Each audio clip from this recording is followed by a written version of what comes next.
Terima kasih. Bismillahirrahmanirrahim. Nahmaduka ya dzal jalali wal ikram ala ma akmalta lana min dinil Islam wa nusalli wa nusallim ala nabiyyil huda war rahmah al mab'utsu bil kitabi wal hikmah khatamin nabiyyin wa imamil mursyidin Muhammadi wa ala alihi wa ashabihi wa atba'ihim ajma'in. Wa asyhadu an la ilaha illallah ar-rahmanur rahim wa asyhadu anna Muhammadan abduhu wa rasuluhu min asyrafil anbiya wal mursalin, amma ba'd. Para hadirin hadirat jamaah Masjid As-Salam yang sama-sama mencari dan mengharap ridho dan maghfirah Allah Ta'ala.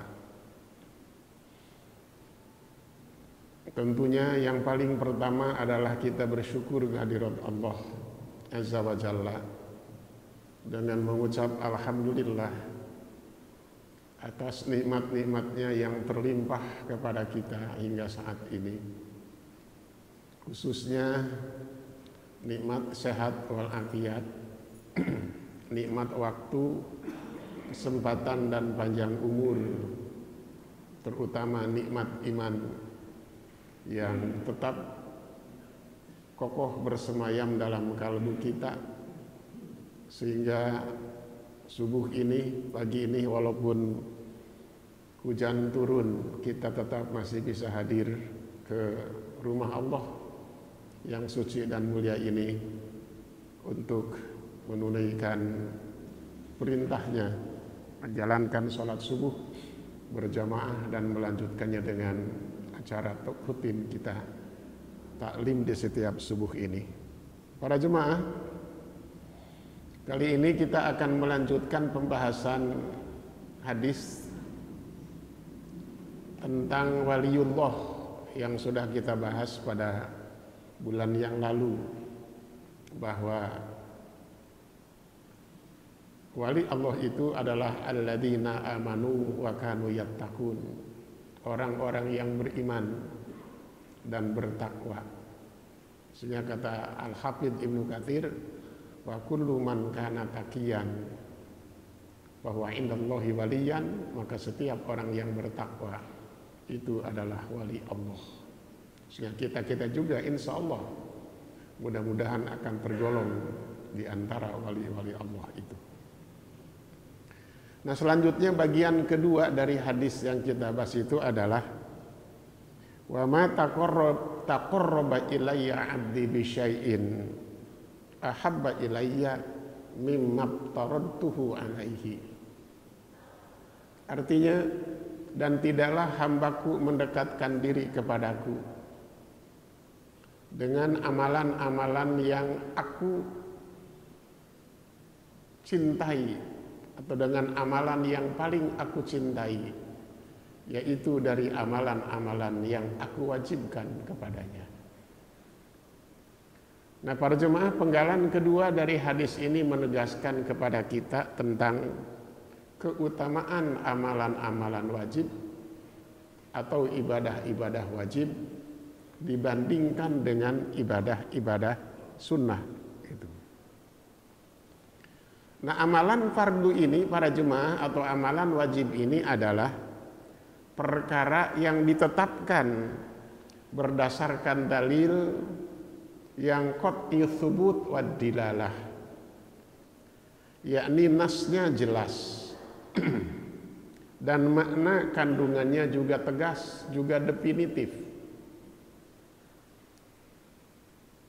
Nas itu tidak memiliki pengertian lain, hanya memiliki satu makna, tidak bisa mengandung istirokul makna, dan ia hanya memiliki satu penafsiran, sehingga tidak terbuka penafsiran-penafsiran yang lainnya. Misalnya, dalil-dalil yang berkaitan dengan perintah sholat, zakat, saum, haji, waris dan lain sebagainya. Nah itu nasnya atau dalilnya qat'iyus tsubut wa dilalah. Tegas, jelas, pasti, definitif begitu dan tidak mengandung istirakul makna, penafsiran lain, maknanya tunggal. Nah, amalan fardu itu adalah amalan yang menyebabkan kekufuran bagi yang mengingkarinya. Contohnya, orang yang mengingkari kewajiban sholat fardu 5 waktu, maka ia kufur. Kalau ia ingkari, ia yakini tidak wajib, itu kufur. Demikian para jemaah. Dan orang yang meyakini amalan-amalan wajib tetapi tidak melaksanakannya, maka ia diancam dengan azab dan siksa oleh Allah Ta'ala. Dosanya masuk kategori dosa besar. Misalnya tarikus sholat, orang yang meninggalkan sholat. Sampai Rasul bersabda, man tarokas sholata muta'ammidan faqad kafara jiharon. Siapa yang meninggalkan sholat yang wajib dengan sengaja, maka sungguh dia telah kufur secara nyata. Nah, oleh karena itu para jemaah, maka amalan-amalan atau ibadah-ibadah yang fardu itu dikatakan al-fardu kal asli wal ussi. Amalan fardu itu ibarat pondasi, ya, pondasi dan dasar gitu, ya. Wa naflu kal far'i wal bina. Sementara amalan sunnah itu ibarat cabang-cabang dan al-bina, dinding-dinding yang dibangun di atas pondasi yang tadi gitu. Dari sinilah kemudian Imam Suyuti mengatakan bahwa al-fardu afdhalu minan nafli.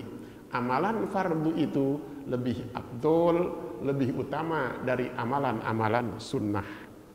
Bahkan sebanyak apapun amalan-amalan sunnah yang dikerjakan para jemaah tidak dapat menggantikan dan menandingi ibadah-ibadah wajib. Masih kata Imam Asyuti di dalam bait syairnya, beliau mengatakan begini, al-fardu afdalu min tatawu'i abidin hatta walau qad ja'a minhu bi aktsar.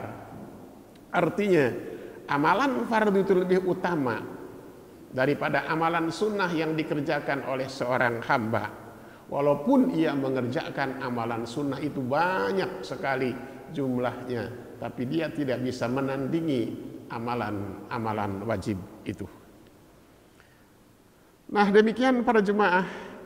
Oleh karena itu, dalam hal ini maka an-nafilah la tuqaddam 'anil fardhu. Amal yang sunnah tidak boleh didahulukan daripada amalan yang wajib.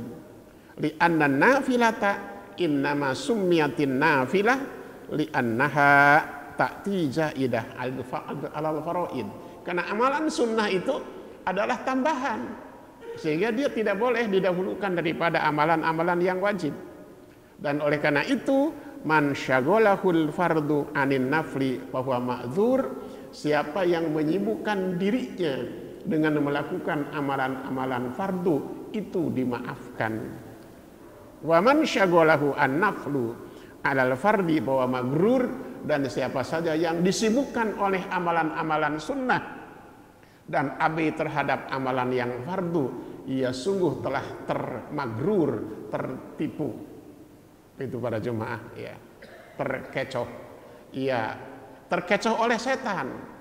Karena salah satu cara setan itu, banyak kan cara setan itu dan tidak pernah kehabisan cara mendorong manusia untuk semangat sungguh-sungguh dalam mengerjakan amalan-amalan sunnah, tetapi abai dan lemah dalam mengerjakan amalan-amalan yang fardu. Nah, demikianlah para jemaah.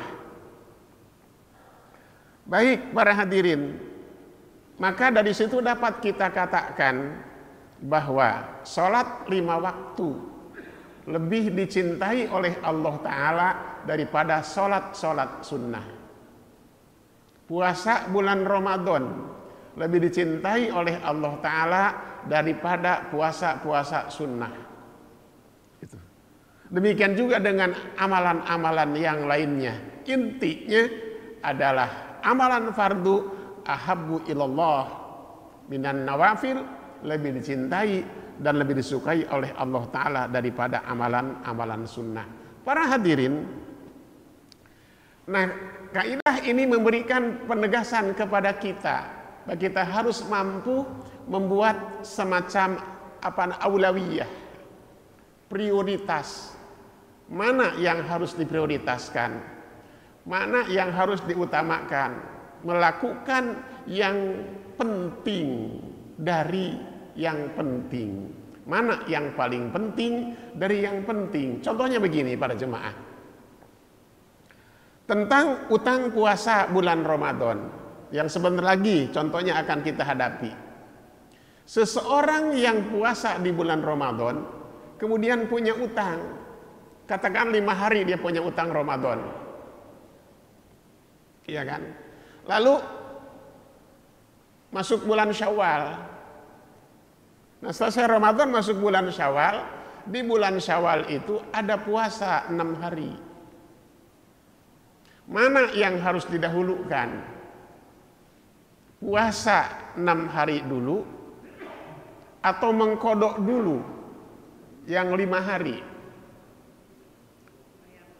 Para jemaah, kalau kita kembali ke kaidah tadi dan hadis tadi, yang utama, yang afdol, yang harus diprioritaskan adalah membayar utang dulu, mengkodok dulu. Sebab kodok itu wajib, yang 6 hari itu sunnah. Satu. Kedua, kalau kita membayar puasa 6 hari dulu, kodoknya belakangan, dengan alasan bahwa mengkodok puasa itu waktunya luas, dari bulan Syawal sampai bulan Sya'ban selama 11 bulan kan gitu, itu bisa kapan saja. Lalu kita dahulukan puasa sunnah 6 hari bulan Syawal sampai selesai 6 hari. Selama kita belum menyelesaikan 5 hari yang kodok tadi, maka tidak akan pernah mendapat nilai puasa 1 tahun. Kan hadisnya gitu. Siapa yang puasa bulan Ramadan diikuti dengan puasa 6 hari bulan Syawal, maka nilainya sama dengan puasa 1 tahun. Tapi kalau ia puasa sunnah dulu, kodoknya belum dibayar, maka selama kodok belum dibayar itu, dia tidak akan pernah mendapatkan nilai puasa 1 tahun. Ditakdirkan Allah Ta'ala memanggil dia sebelum berbayar kodok. Nah itu repot pada jemaah. Makanya dahulukan, walaupun memang ada pendapat, ada yang membolehkan, boleh bayar utang puasa dulu, puasa sunnah dulu, kodoknya belakangan, silahkan. Tapi itu tidak tidak akan mendapatkan pahala puasa setahun sebelum kodoknya dibayar. Contoh lain, seseorang punya utang, kemudian dia dapat rezeki banyak. Apakah yang harus dia dahulukan itu bersodakoh dengan rezeki itu kepada orang lain? Traktir teman-teman dan kerabat gitu, atau bayar utang dulu? Bayar utang dulu. Oh, dapat rezeki nih, punya utang 10 juta. Dapat rezeki 100 juta, bawa umroh anak istri gitu. Utang belum dibayar. Yang utama, yang afdol, prioritaskan bayar utang dulu.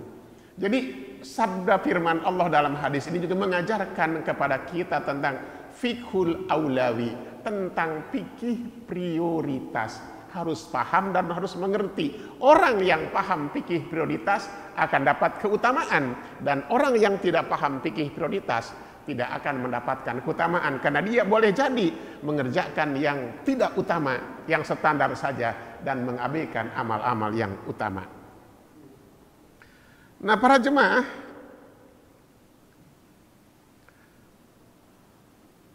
ada juga kaidah yang berbunyi begini, al-muta'addi afdol minal qasir. Artinya, yang mendapatkan manfaat lebih besar, lebih utama daripada yang standar-standar saja, begitu. Baik. Nah, sekarang saya akan menyampaikan kepada para jemaah dalil-dalil yang menjelaskan, 2 dalil saja yang menjelaskan keutamaan amalan wajib. Tapi sebelum sampaikan, mudah-mudahan dalil ini tidak dijadikan alasan oleh kita untuk bermalas-malasan dalam melakukan amalan sunnah. Gitu. Kenapa? Kita lihat dalilnya para jemaah. Yang pertama riwayat Imam Muslim dari sahabat Jabir bin Abdullah Al-Ansari radhiyallahu anhu. Ia berkata begini. Kata Jabir, "Anna rajulan sala Rasulullah." Seseorang bertanya kepada Rasulullah Shallallahu Alaihi Wasallam. Tidak disebut siapa orangnya, rajulan saja, ya kan? Yang pasti lelaki, gitu. Faqala, lalu orang itu berkata, kenapa saya katakan pasti lelaki? Karena bunyinya faqala, bukan faqolat, gitu kan? Lelaki, kalau perempuan faqolat, kan gitu para jemaah. Udah gitu rajulun di situ tadinya juga. Apa pertanyaannya begini, dia bilang, Aro'aita idza shallaitul maktubat, Rasulullah, bagaimana menurutmu jika aku mengerjakan amalan-amalan wajib? Maksudnya maktubat ini sholat fardu yang 5 waktu saja. Wa sumtu Ramadan, dan aku berpuasa di bulan Ramadan tanpa puasa sunnah. Kalau tadi hanya sholat sunnah, tidak sholat wajib. Maaf ya Allah, hanya sholat wajib, tidak sholat sunnah. Puasa Ramadan saja, tidak puasa sunnah. Wa ahlaltul halal, dan aku hanya memakan yang halal, mengerjakan yang halal, mengambil yang halal, memanfaatkan yang halal.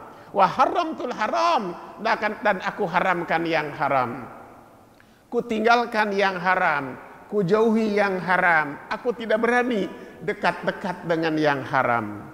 Walam ajid ala dzalika syai'an, dan aku tidak menambahkan barang sedikit pun dari yang wajib itu. A'adkhulul jannah, dia bilang, apakah aku bisa masuk surga? Itu pertanyaannya para jemaah. Apa jawab Rasul? Rasul menjawab, ola, sabda Nabi, naam, iya, dengan amalan wajib saja engkau bisa masuk surga. Itulah maka sebenarnya saya katakan, jangan hadis ini jadi dalil untuk mengabaikan amalan sunnah. Udah yang wajib aja dah. Kata Rasul juga dengan yang wajib saja bisa masuk surga, gitu para jemaah. Ya. Satu lagi, hadis ini riwayat Imam Al-Bukhari dan Muslim dari sahabat Abu Hurairah radhiyallahu anhu. Kata Abu Hurairah, ata Arabiyun, seorang Arab desa datang kepada Nabi Shallallahu Alaihi Wasallam. Faqol, lalu ia berkata, apa dia bilang begini para jemaah? Dullani ala amalin idza amiltu dakhaltul jannah. Rasul, dia bilang, tolong tunjukkan kepadaku suatu amalan yang manakala aku melakukan amalan itu, aku bisa masuk surga. Begitu permintaannya para jemaah. Dan para sahabat itu luar biasa. Bukannya sahabat Arabi saja, banyak sahabat yang lain yang sering seperti itu kepada Rasulullah SAW, para hadirin. Lalu apa jawab Rasul? Ada 4 hal yang Rasul sampaikan kepada si Arab desa tadi, juga termasuk untuk kita semuanya. Sabda Rasul pertama, ta'budullaha wa la tusyriku bihi syai'a. Amalan yang bisa membuat kamu masuk surga jika kamu mengamalkannya, 1, beribadahlah kamu kepada Allah dan tidak menyekutukannya dengan sesuatu apapun. Bersihkan tauhidmu dari syirik. Murnikan niatmu dalam ibadah kepada Allah Subhanahu wa taala. Seperti di ayat terakhir tuh surat apa itu? Al-Kahfi ya, ayat 110. Kan mengatakan begitu. Allah menyatakan kalau ingin bertemu dengan Allah, maka ibadahilah dengan tidak menyekutukannya dengan sesuatu apapun, gitu. Itu satu. Yang keduanya sabda Rasul, wa tuqimus sholatal maktubah. Tegakkan olehmu sholat fardu yang 5 waktu. Itu yang keduanya. Jangan diabaikan. Tegakkan, laksanakan dengan penuh kesungguhan dan kehusuan. Yang ketiganya, watu addiz zakata al-mafruḍah. Bayarkan zakat fardu. Zakat fardu ya sedekah fardu itu yang namanya zakat. Selain zakat kan sunnah. Sedekah biasa, hadiah, infak, hibah, wakaf itu sunnah semuanya. Yang wajib itu zakat. Yang ketiganya, yang keempatnya, watasumu Ramadhana, dan puasa bulan Ramadan. Jadi 4 para jemaah. Ibadahi Allah dengan tidak menyekutukannya. Tegakkan sholat fardu, bayar zakat, lakukan puasa Ramadan sabda Rasul. Mendengar penjelasan Rasul itu, si Arab desa tadi berkata begini, walladzi nafsi biyadihi, bersumpah dia demi diriku yang ada di tangan kekuasaan Allah Ta'ala, sama dengan demi Allah, dia bilang gitu, la azidu ala daika syai'an wala anqusu minhu. Rasulullah, demi Allah, aku tidak akan menambah dan tidak akan mengurangi, aku hanya akan mengerjakan itu saja. Dia bilang gitu.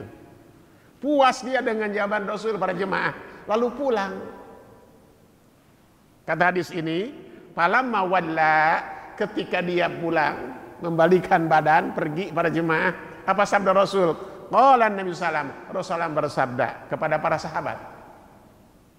Apa sabda Rasul? Man sarrahu ayyanduru ila rajulin min ahlil jannah falyandur ila hadza. Siapa di antara kalian yang ingin melihat seorang calon ahli surga, lihatlah dia, gitu kata Rasul.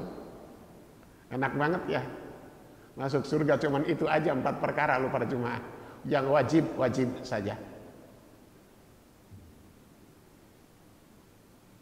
Ini hampir mirip nih dengan hadis tentang ibu-ibu nih. Rasul bersabda, perempuan itu gampang masuk surganya, Bu. Ya kan, kata Rasul, 4 perkara saja lakukan. 1, idza sholat khamsaha, kalau sholat yang 5 waktu. Wasomat saumaha, puasa bulan Ramadan penuh. Yang ketiganya, watoat jaujaha, mentaati suaminya. Yang kelima, yang keempatnya adalah menjaga kehormatan dirinya saat suaminya tidak ada. 4 perkara itu kalau dilakukan dengan sebenar-benarnya, dia di hari kiamat nanti dipersilahkan oleh Allah masuk surga min aibabin sya'at, dari pintu mana juga, gitu. Gampang teorinya, ya kan? Demikian para jemaah, inilah amalan-amalan wajib, gitu. Dari sinilah Abu Bakar Siddiq mengatakan para jemaah atas dasar hadis-hadis tadi dan sabda Rasul, firman Allah dalam hadis qudsi tadi. Apa kata Abu Bakar? La yaqbalullahu nafilatan hatta tuaddi faridatan.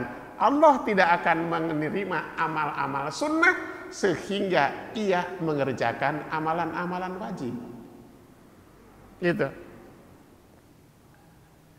Ya percuma melakukan amalan sunnah yang wajib tidak dilakukan. Kenapa? Dosa meninggalkan kewajiban nggak ada artinya dibandingkan dengan amalan sunnah, kan begitu logikanya, ya kan? Itu.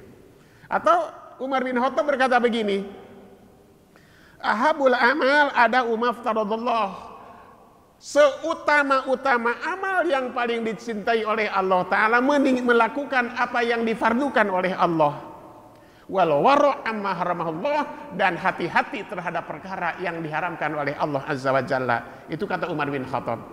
Sementara itu cicit dari Umar bin Khattab, Umar bin Abdul Aziz mengatakan, afdalul ibadah, seutama-utama ibadah adalah adaul faraid, mengerjakan yang fardu, wajtinab al maharim, dan meninggalkan yang haram. Demikian para jemaah. Jadi itu amalan yang paling utama, amalan yang wajib dan paling Allah cintai. Selanjutnya, seutama-utama ibadah wajib apa? Salat.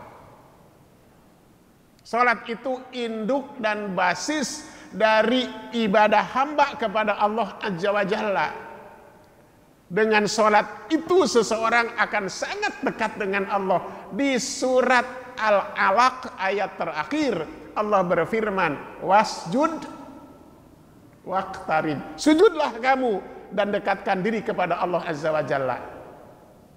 Yang dimaksud sujud itu bukan sujud gitu aja para jemaah, tapi yang dimaksud sujud di sini sholat. Karena sekarang suka ada orang yang sujud padahal tidak sholat gitu, bukan sholat itu. Itu orang lagi sujudnya gitu. Ya, bukan itu yang dimaksud. Yang dimaksud ini sujud sholatlah, gitu kan. Memang ada sujud di luar sholat. Ada berapa macam yang sujud. Satu, sujud dalam sholat. Kedua, sujud masih dalam sholat, sujud sahwi. Ketiga, sujud syukur di luar sholat, tuh kan. Yang keempatnya, sujud tilawah. Sujud tilawah bisa dalam sholat, bisa di luar sholat. Ya, kalau lagi sholat membaca ayat sajdah disunahkan sujud.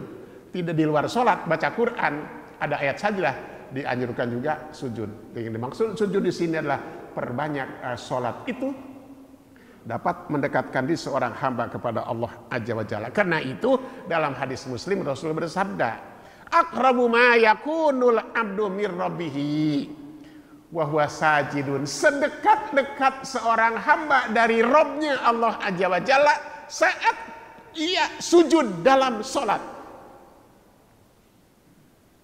Jadi ketika kita sujud meletakkan kening di lantai di dalam sholat, saat itulah sedekat-dekat hamba kepada Allah Azza wa Jalla. Dan sujud di dalam sholat itu para jemaah disebut dengan istilah ghoyatut tadallul, puncak dari penghinaan diri seorang hamba di hadapan Allah Azza wa Jalla. Sehingga ia rela letakkan keningnya di atas lantai setara dengan telapak kakinya. Maka disebut ghoyatut tadallul, puncak dari penghinaan diri seorang hamba di hadapan Allah Azza wa Jalla.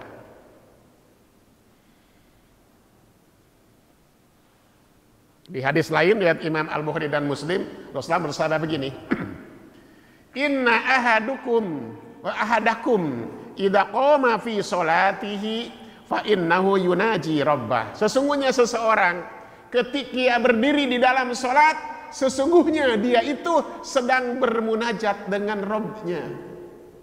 Apa sih munajat itu? Munajat itu adalah khalwat. Munajat itu adalah bercengkrama.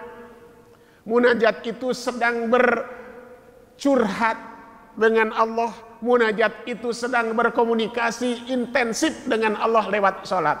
Karena itu ketika seseorang sholat, satu kata hadis lain, fala taltafitu, jangan suka melirik. Melirik jangan, apalagi nengok. Gitu. Dan jangan mengarahkan pandangannya ke atas. Rasul mengatakan, la yantahiyanna aqwamun yarfa'una absar minas sama aw la tarju ilahim, kata Rasul. Hendaklah orang pada berhenti ketika sholat melihat ke atas. Kalau tidak, terus dia begitu, tidak akan dikembalikan lagi pandangannya gitu, juling ke atas para jemaah. Nauzubillah kan. Dan jangan pula ketika sholat itu memejamkan mata. Karena dia sedang munajat dengan Allah Ta'ala. Dan kata hadis yang lain, fa innahu, sesungguhnya adalah wa inna rabbahu wa bainahu wa bainal kiblah, karena sesungguhnya Allah ada antara dirinya dan kiblat. Jadi kalau kita sholat, ini Ka'bah, ini kita, Allah itu ada di tengah-tengah antara kita dan kiblat. Gitu, sedang betul-betul bermunajat dengan Allah. Makanya disuruh khusyuk. Badannya juga disuruh bersih, bajunya juga disuruh yang bagus, apalagi ke masjid. Al-Quran menegaskan, ya ayyuhalladzina amanu khudhu zinatakum inda kulli masjid. Hai orang-orang beriman, kalau kamu pergi ke masjid untuk sholat, pakai baju yang bagus. Itu adab seorang muslim pergi ke masjid, dan adab seorang muslim menghadap Allah Azza wa Jalla dengan pakaian bagus. Silahkan pakai baju apa saja, yang penting pantas. Ada etika dan estetikanya. Baju koko silahkan, kemeja silahkan, gamis silahkan, batik silahkan.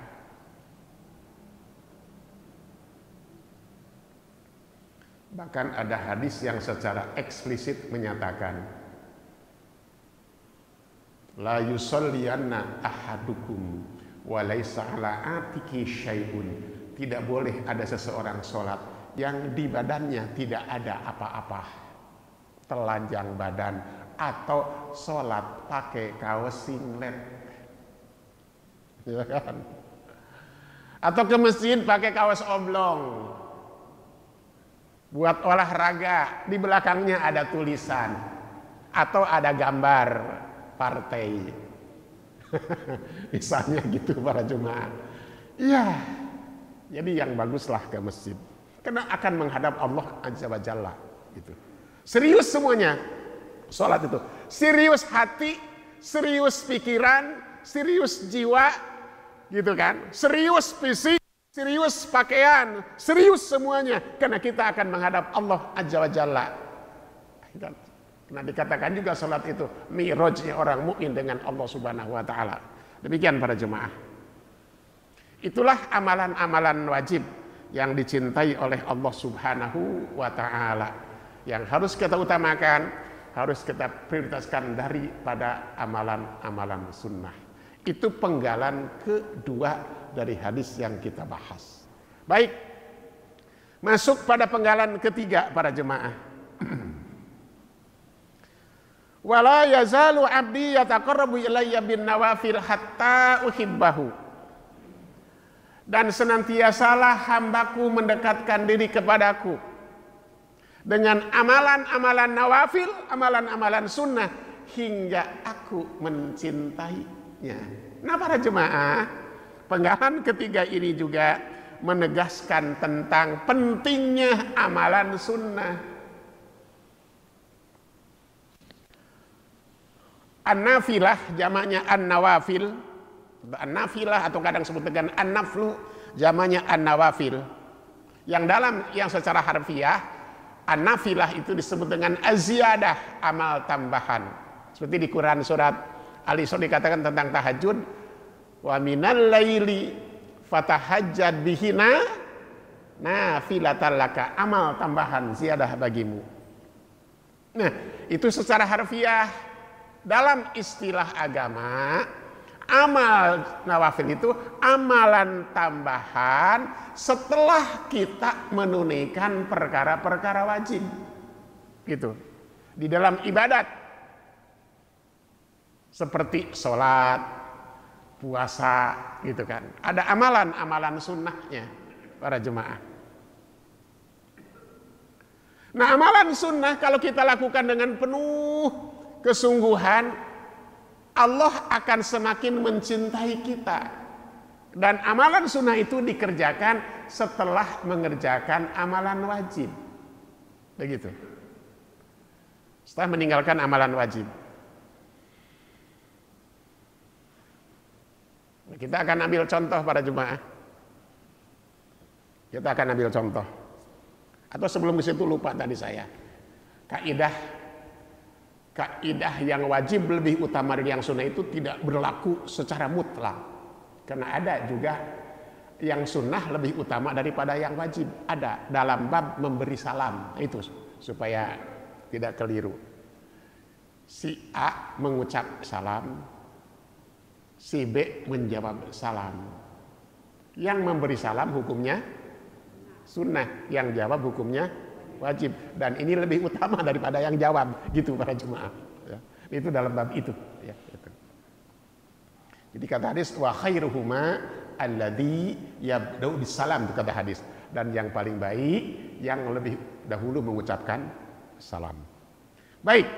Nah, sekarang kita masuk penjelasan amalan-amalan sunnah yang paling dicintai oleh Allah. Jadi ada amalan sunnah yang paling dicintai oleh Allah, ada amalan sunnah yang standar. Contoh amalan sunnah yang paling dicintai oleh Allah apa? Dalam hadis Muslim dikatakan Rasul bersabda, "Man shollat natai asyrata rakaatan fi yaumin wa lailah," siapa saja yang sholat 12 rakaat siang dan malam, bunyalahu bihinna baitun fil jannah, Allah akan membangunkan baginya dengan sholat itu sebuah villa di surga. Jadi ada bonusnya kalau sholatnya 12 rakaat siang malam, itu rawatib. 4 sebelum duhur, 2 sesudah duhur jadi 6, 2 pada maghrib 8, 2 pada isya 10, plus 2 sebelum subuh 12. Nah, sholat itulah, rawatib itulah, sunnah itulah yang paling Allah cintai, sehingga kalau itu dikerjakan terus menerus ada bonusnya, rumah di surga. Sudah masuk surga, punya villa juga di surga. Luar biasa. Dari 12 rakaat qobliyah rawatib itu yang paling dicintai oleh Allah dan Rasulnya apa? Qobliyah subuh. Rasul bersabda, "Rokaatal fajri khairum minad dunya wa ma fiha." 2 rakaat subuh nilainya lebih baik dari dunia dan segala isinya. Di hadis Al-Bukhari Muslim dikatakan oleh Aisyah radhiyallahu anha, "Lam yakunin Nabi sallallahu alaihi wasallam ala syai'in minan nawafili asyadda minhu ta'ahudan ala raka'atil fajr." Tidak ada amalan sunnah dalam bab salat sunnah rawatib yang paling diperhatikan oleh Rasul selain 2 rakaat sebelum subuh. Bahkan ada 2 riwayat, 2 rakaat sebelum subuh ini bisa dikerjakan setelah sholat subuh bagi mereka yang luput darinya. Contohnya, seseorang, katakanlah tadi ada yang datang ke masjid ini terhambat karena ada hujan, sampai di masjid sudah iqomah. Kalau sudah iqomah tidak lagi sholat sunnah apapun, tahiyatul masjid atau rawatib. Rasul bersabda, "Idza uqimatis shalah fala sholata illal maktubah." Bila iqomah sudah dikumandangkan, tidak ada lagi sholat sunnah apapun selain sholat fardu. Maka harus ia terus masuk ikut sholat bersama imam. Nanti setelah salam langsung saja berdiri dan sholat 2 rakaat, sebagaimana yang dikerjakan oleh Qais al-Ansori. Dia sholat di hadapan Rasul setelah sholat subuh. Jadi habis sholat subuh, dia sholat tuh. Rasul memperhatikan dia. Habis sholat, Rasul tanya. Rasul aja tanya, "Hei Qais," kata Rasul, "kamu sholat apa?" "Oh, habis subuh sholat lagi." Gitu. Kata Qais, Rasulullah, ini yang tadi itu qobliyah subuh, karena aku tadi tidak sempat mengerjakannya, datang ke sini udah iqomah atau udah mulai sholat. Kata Rasul, ada dua riwayat. Di hadis yang satu Rasul diam sebagai tanda setuju. Di hadis lain dikatakan, kata Rasul, kalau begitu tidak apa-apa. Ini yang disebut dengan sunnah takririyah, perbuatan sahabat yang dilakukan dia diketahui oleh Rasul, Rasul membenarkannya, merestuinya, menyetujuinya. Jadi boleh. Kalau kondisi seperti itu, yang tidak boleh itu nyantai aja dah ke masjid, enggak apa-apa, datang sudah iqomah juga, nanti qobliyahnya belakangan, itu modus namanya. Enggak boleh seperti itu para jemaah, ya kan, sengaja itu keliru. Yang bagus kan datang ke masjid itu malah sebelum adzan. Itu yang bagus.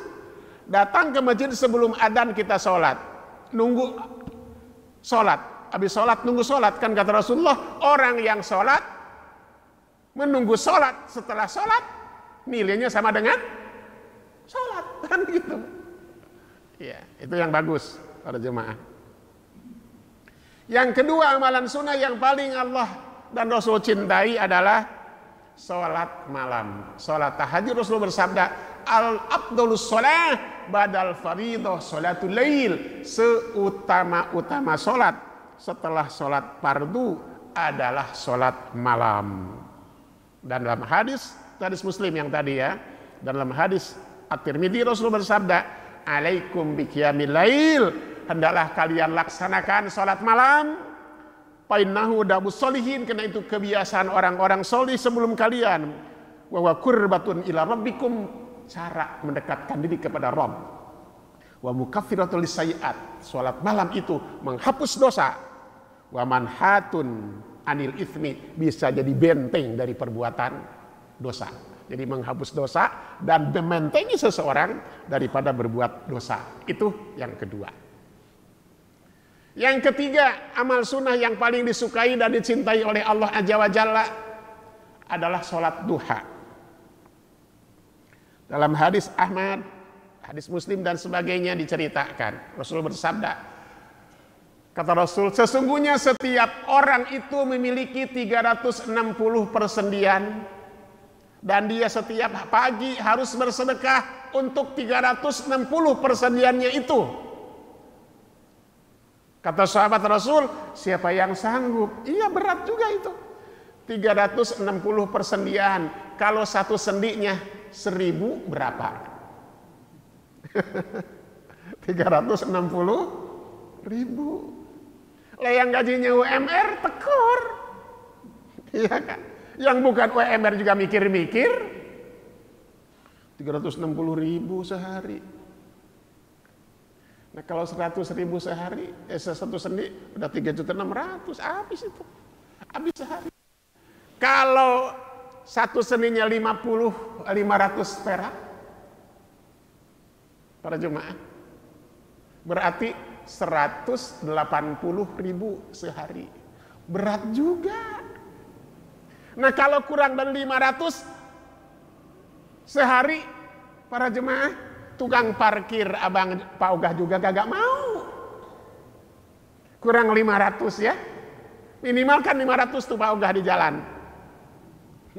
Nggak mau dia 200 perak. Maka kata para sahabat begini, pamanil ladzi yutiku dzalika ya Rasulullah, siapa yang sanggup mengerjakan itu? Kata Rasul, baik kalau tidak sanggup satu, kata Rasul, an-nukha'atu fil masjid tadfinuha, orang yang meludah di masjid bersihkan, tutup dengan pasir. Karena dulu lantai masjid Rasul begitu, kalau sekarang mah nggak bisa begitu lah para jemaah.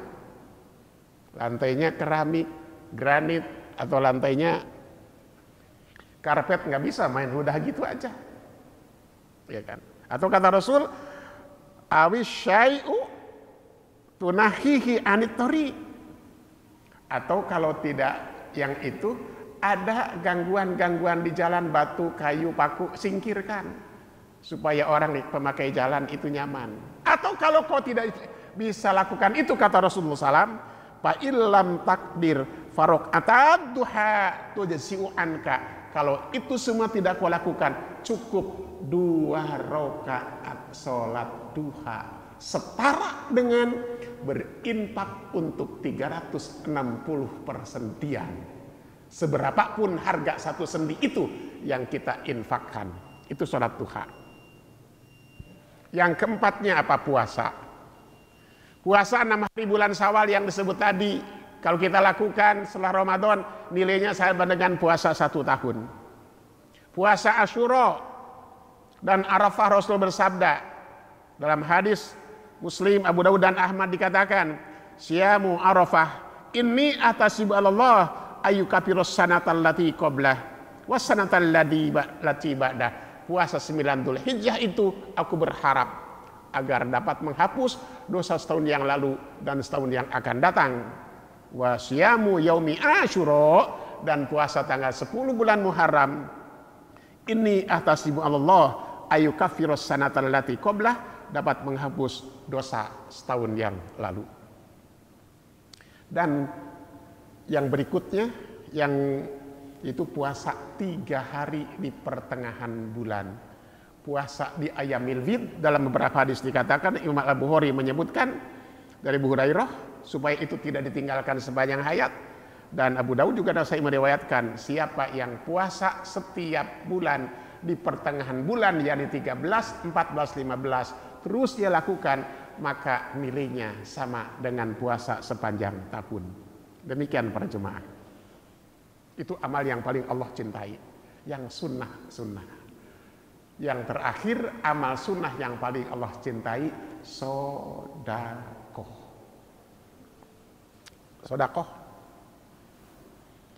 Al-Baqarah 245 menegaskan, man dalladzi yuqridullaha qardan hasana. Siapa ini luar biasa nih, apa narasinya dan diksi yang dipilih oleh Allah Ta'ala. Siapa yang meminjamkan kepada Allah dengan pinjaman yang baik. Sehingga istilah ini sekarang menjadi bagian dari istilah ekonomi syariah, qardon hasanah gitu kan. Fayudha'ifahu lahu ad'afan katsirah, maka Allah akan membayarnya pinjaman itu dengan pembayaran yang berlipat ganda. Wallahu yaqbid wa yabsut. Allah itu bisa yaqbidu, menahan gitu. Wa yabsut, dan Allah meluaskan, menyempitkan dan meluaskan, dan kepadanya dikembalikan. Jadi sedekah itu memberi sesuatu kepada orang lain dengan sukarela tanpa pamrih, amalan yang paling Allah sukai, bahkan disebutkan dengan istilah memberi pinjaman kepada Allah, dibayar berlipat ganda. Gitu. Di hadis lain riwayat Imam Muslim dari Abu Hurairah, Rasulullah bersabda, man mata saddaqa ahadun bisadaqatin min thayyibin, tiadalah seorang bersodakoh dengan sodakoh yang thayyib, yang halal, la yuqallahu illa thayyib, dan Allah tidak akan menerima sodakoh kecuali yang halal. Sehingga sodakoh dari hasil mencuri. Ini saya ingin menegaskan di sini, di Quran itu mengambil hak orang lain secara tidak sah. Hanya satu istilah yang dipakai, yaitu as-sarikoh, mencuri. Mencuri. Siapa sih melakukannya mencuri? Cuma dalam terminologi kita beda-beda gitu. Kalau yang mengambilnya itu orang kecil, rakyat biasa, disebut mencuri. Tapi kalau yang melakukannya orang berpendidikan, orang berpangkat, orang bergelar, namanya bukan mencuri. Korupsi. Padahal di Quran cuma satu kata saja, as-sarikoh, mencuri. Gitu. Kalau mencuri kan jelek ya kesannya. Kalau korupsi itu kayaknya kurang, itu kesan jeleknya kurang. Makanya orang demen banget sekarang korupsi gitu para jemaah. Illa ahodaha ar-Rahman biyamini, maka orang yang sedekah dengan harta yang hal itu Allah akan ambil dengan tangan kanannya, kata Rasul. Wa in kanat tamrotan, walaupun hanya sebiji kurma. Nih yang ngasih sedekah setiap subuh Ahad di sini bukan hanya sebiji, akan diambil oleh Allah Ta'ala dengan tangan kanannya. Patarbu fi kafir rahman, lalu tumbuh tuh sedekah itu di tangan Allah yang Maha Rahman. Hatta takuna a'dhaminal jabal, sehingga lebih besar dari gunung.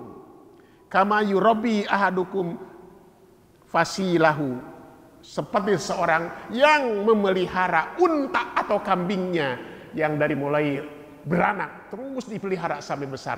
Itu ibaratnya orang yang sedekah dengan ikhlas dari harta yang halal akan menggunung di sisi Allah Azza wa Jalla.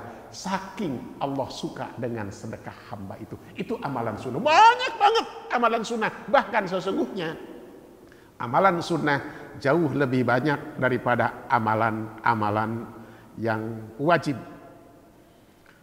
Dan terakhir para jemaah, saya akan tutup kajian kita pada kesempatan ini tentang keutamaan amalan sunnah.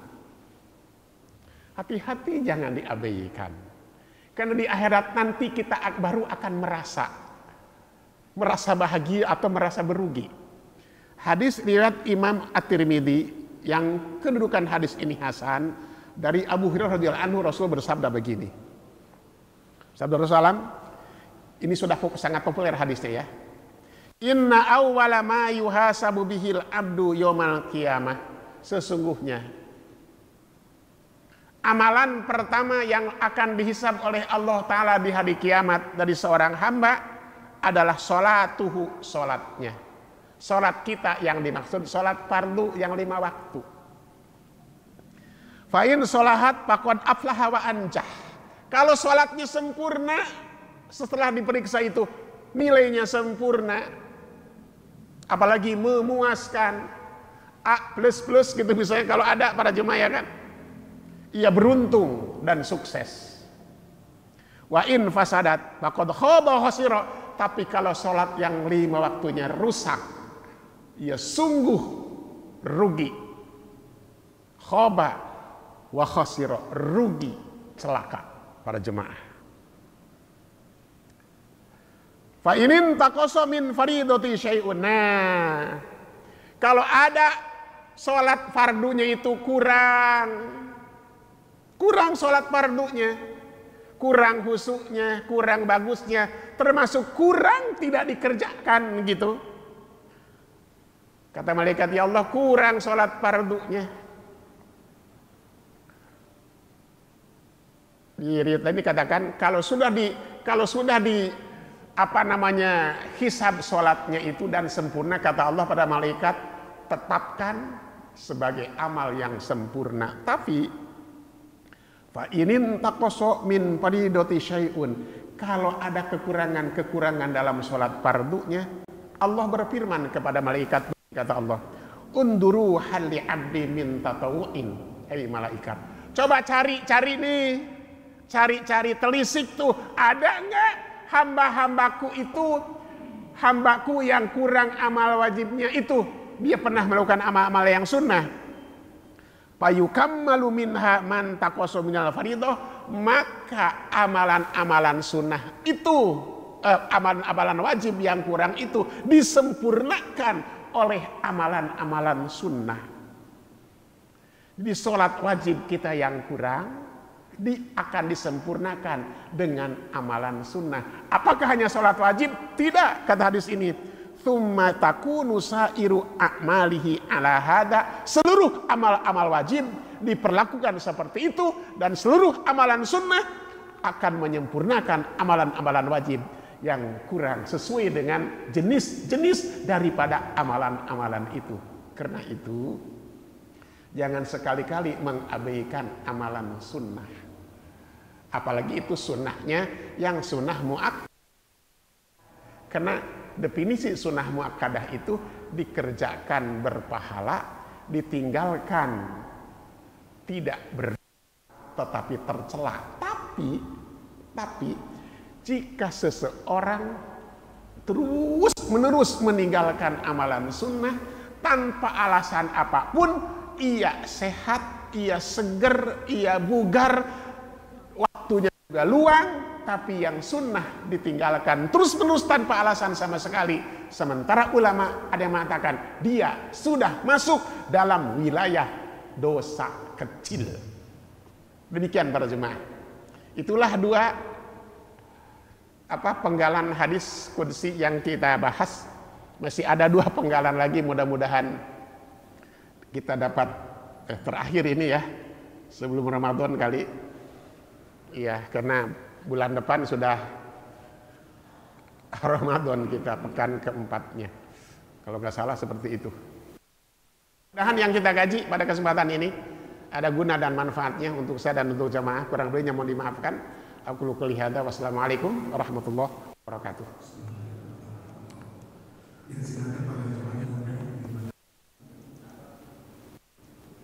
Silakan. Assalamualaikum warahmatullahi wabarakatuh. Waalaikumsalam. Amalan wajib sholat dan ditambahi amalan-amalan.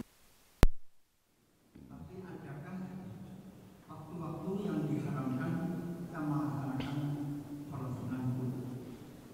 Satu. Ya. Yang kedua, sholat rawatib 12 rakaat. Itu termasuknya di zuhur tadi, sebelum zuhur kan 4 rakaat. Tapi itu kita mau melaksanakan surah yang lain, misalnya tahiyatul masjid dulu, atau itu yang melengkapi 4 rakaat dulu yang ditekankan dulu. Terima kasih. Ya. Terima kasih Bapak. Adakah waktu-waktu terlarang kita mengerjakan sholat? Ada. Dalam hadis dikatakan, kata para sahabat, kami dilarang oleh Rasul alaihi wasallam sholat ketika matahari mau terbit dan ketika matahari mau tenggelam. Itu satu ya. Dan ketiganya ketika matahari takumu maqamat dhuhiroh, matahari di tengah-tengah. Beberapa saat sebelum matahari tergelincir ke arah barat. Ketiga waktu itu kita dilarang sholat sunnah. Kenapa ketika matahari mau terbit dan mau tenggelam kita dilarang sholat sunnah? Oleh hadis itu dijelaskan secara eksplisit. Karena saat itu setan meletakkan 2 tanduknya di antara matahari. Sehingga kalau kita sholat di saat itu seakan-akan kita sedang menyembah setan. Itu. Makanya dalam istilah sholat syuruk itu tidak boleh pas syuruk kita sholat. Maka ditunggu dulu sekitar 10 sampai 15 menit sehingga matahari naik sepenggalahan. Gitu para jemaah ya. Kemudian yang berikutnya kita juga dalam hadis dikatakan la sholata ba'da subhi wala sholata ba'dal asri. Tidak ada sholat setelah sholat subuh dan tidak ada sholat setelah sholat asar. Itulah para jemaah. Nah, pertanyaannya apakah seluruh sholat sunnah dilarang di waktu itu? Begini, sholat sunnah itu ada sholat sunnah yang mutlak atau ada juga sholat sunnah yang dzawatul asbab. Sholat sunnah itu baru bisa dikerjakan kalau ada sebabnya. Kalau rawatib itu bukan dzawatul asbab karena ia rawatib, mengikuti sunnah sholat fardu baik sebelum atau sesunnah, maka dikatakan rawatib. Kata rotabah itu nyambung, ya kan? Gitu. Tuh, dari kata rotabah muncul kata tertib bahasa kita itu pada jemaah kan, jadi nyambung gitu. Maka dia mah nyambungnya ke sholat fardu. Tapi ada sholat yang baru, sholat sunnah yang baru boleh dikerjakan kalau ada sebab. Contohnya sholat tahiyatul masjid. Itu dzawatul asbab. Maka kapan saja kita masuk masjid, ba'da subuh, ba'da asar, dan lain sebagainya, kita tetap boleh sholat. Karena Rasul bersabda, idza dakhala ahadukumul masjid fala yajlis hatta yusalli rak'atain. Bila seseorang di antara kamu masuk masjid, jangan duduk dulu sebelum sholat 2 rakaat tahiyatul masjid. 1. Kedua, Bilal itu sahabat yang paling konsisten mengerjakan sholat setelah berwudu. Maka sholat setelah wudu itu dawatul asbab, sholat yang punya sebab. Kapanpun habis wudu silahkan sholat 2 rakaat. Itu Pak ya. Ketiga, di Masjidil Haram tidak berlaku itu.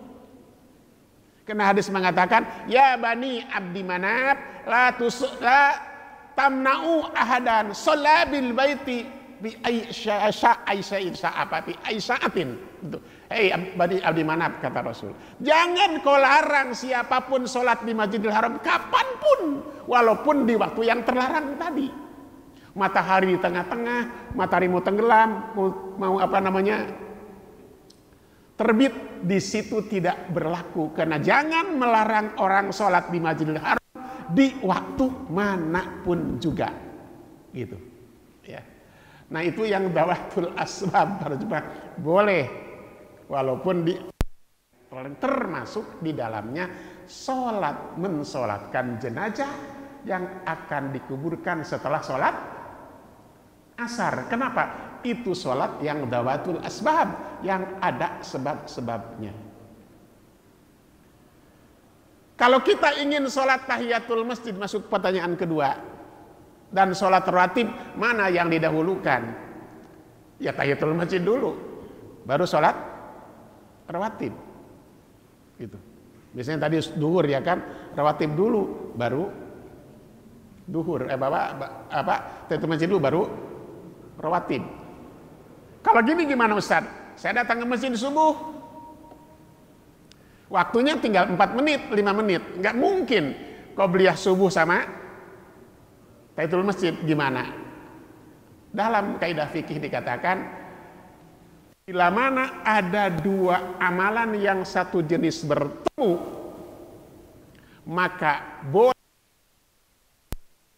dikerjakan, digabungkan dalam 2 niat. Niatnya tahiyatul masjid plus niatnya sholat rawatib qobliyah subuh.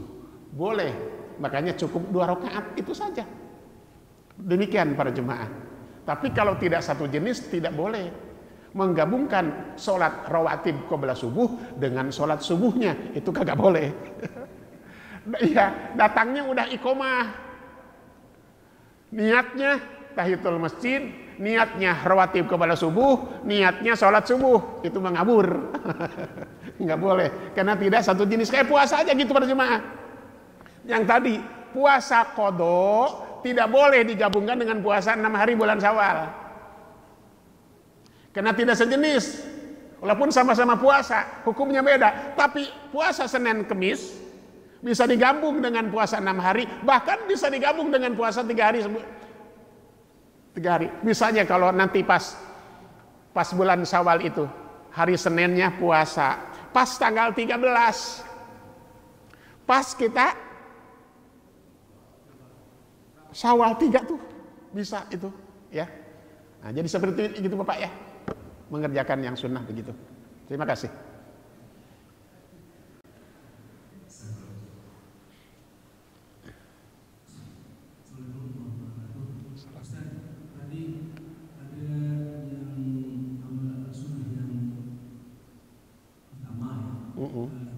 Kalau di sedekah tadi itu ada kriterianya nggak? Sedekah cek pelayanan ini atau sedekah ke fakir miskin atau yang mana, atau yang mana saja? Iya. Yang kedua, tadi ada sujud yang kita itu bisa dilakukan dalam surah sajadah di surat sajadah. Kan banyak surat sajadah di sajadah. Iya. Yang ada satu sajadah itu atau semua surah sajadah itu yang boleh dapat pada saat sholat Iya. wajib, atau ada satu saja, kalau misalnya di kita Atau saudara-saudara lain. Terima kasih. Ya, terima kasih. Sodakoh.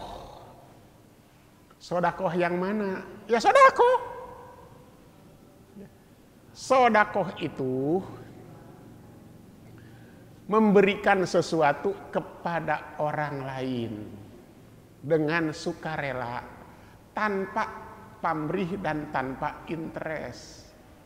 Mana yang utama kepada orang miskin, kepada tetangga berhadiah, sama-sama sodakoh. Jadi kalimatnya sodakoh, sodakoh yang mana saja sama-sama utama. Gitu. Mungkin akan dikatakan paling lebih utama kepada orang-orang yang paling membutuhkan. Gitu. Itu yang paling utama, sodakoh kepada orang-orang yang paling membutuhkan. Tapi enggak juga kalau kita lihat hadis, ya kan? Jadi kalau pikiran kita begitu, enggak juga. Karena Rasul mengatakan, sodakoh yang kau berikan kepada budakmu, satu dirham misalnya, dirham yang kau berikan kepada budakmu, dirham yang kau berikan kepada orang miskin, dirham yang kau berikan pada orang tuamu, dan dirham yang kau berikan pada anak istrimu, yang paling utama dirham yang kau berikan pada anak istrimu itu. Nah, jadi semua sodakoh bernilai utama, yang dimasukkan ke kenceleng, yang diberikan pada anak yatim, yang diberikan pada orang miskin, sama-sama punya keutamaan. Hakikat sodakoh itu merupakan satu sikap dan perbuatan aktualisasi daripada makna iman yang bersemayam dalam kalbu. Begitu. Sujud sahwi, sujud tilawah itu apabila kita satu membaca Al-Quran kebetulan pas ayat sajdah. Misalnya di surat As-Sajdah, ya kan?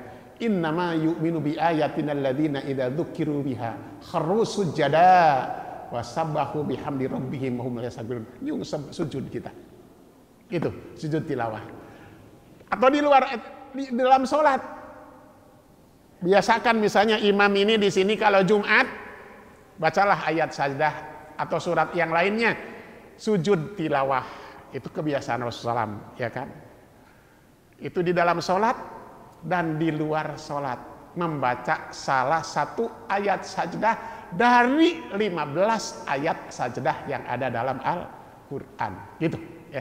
Makasih.